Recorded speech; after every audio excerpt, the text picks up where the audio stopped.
वक्रतुंड महाकाय सूर्यकोटी समप्रभ निर्विघ्नं कुरु मे देव सर्वकार्येषु सर्वदा।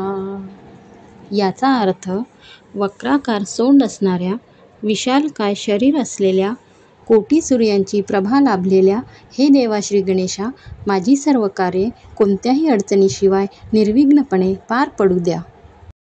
कराग्रे वसते लक्ष्मी करमध्ये सरस्वती करमुले तु गोविंद प्रभाते करदर्शनम।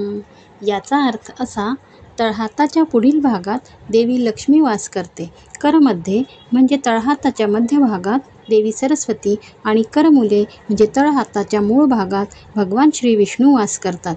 मी यांना नमन करते। ओम भूर्भुवः स्वः तत्सवितुर्वरेण्यं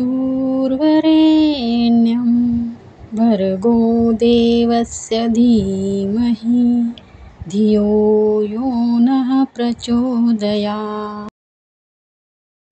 त्या प्राणस्वरूप, दुःखनाशक, सुखस्वरूप, श्रेष्ठ, तेजस्वी, पापनाशक, देवस्वरूप परमेश्वराला आम्ही अंतरात्म्यात धारण करू। त्या परमेश्वराने आमच्या बुद्धीला चांगल्या मार्गासाठी प्रेरित करावे।